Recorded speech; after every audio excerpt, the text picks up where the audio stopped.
Who feels when a child feels میرا ایک تفصیلی پروگرام ہے، اور یہ بہت ساری جگہوں پہ میں نے یہ بات کی ہوئی ہے. کسی بھی دیکھیں، نمبروں کے دھوکے میں اور گریڈز کے دھوکے میں نہ آئیں نہ ڈالیں. ٹھیک ہے، تو جو گریڈنگ ہے وہ ایکچولی ڈی گریڈنگ ہے.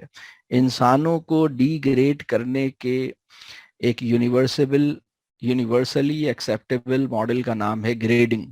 ٹھیک ہے، تو ایکچولی گریڈز ڈی گریڈ کرتے ہیں انسان کی ڈگنیٹی کو. تو یہ مطلب، اور اب تو مغرب میں بھی نہیں ہو رہا نا. مطلب اب یہ دیکھیں کہ ہمارے عمل کی وہ مثال جو نہ سنت رسول میں ہے نہ سنت مغرب میں ہے، اس کو تو فوراً چھوڑ دینا چاہیے نا. مطلب ہم اگر دیکھیں کہ ہم کوئی ایسا عمل کر رہے ہیں جو نہ تو اللہ اور رسول صلی اللہ علیہ وسلم نے سکھایا تھا، اور مغرب بھی اب اس سے تائب ہو گیا ہے. مطلب ہمارا جو آقا، مطلب اب مسئلہ یہ نا کہ مسلمان کا سب سے بڑا مسئلہ یہ ہے کہ اس کا نماز کا قبلہ اور زندگی کا قبلہ ایک نہیں ہے. مطلب زندگی کا قبلہ کچھ اور ہے اور نماز کا قبلہ کچھ اور ہے. تو اب وہ اس کو ابھی تک پتہ نہیں لگا کہ مطلب آقا نے مطلب اسے، اب وہ گریڈز کی پوجا چھوڑ دی ہے. مطلب مغرب کا کوئی بڑا آدمی اب یہ نہیں کہہ رہا کہ ان کا جو انسان مطلوب ہے یا ان کا جو فیوچر لیڈر ہے وہ اس ایگزامینیشن سسٹم سے نکل کے آئے گا.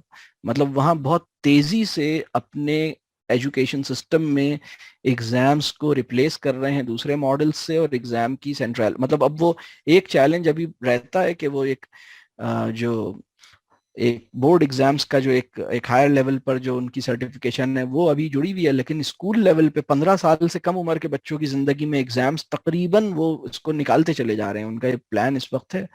تو اگر وہ بھی اس سے پھر گئے ہیں، انہوں نے بھی توبہ طائب ہو گئے ہیں، وہ بھی مطلب اس پہ، اور مطلب یہ اللہ اور رسول صلی اللہ علیہ وسلم نے بھی نہیں سکھایا تھا، اور مغرب بھی اب اس کو چھوڑ چکا ہے، لیکن ہم اس پہ بضد ہیں.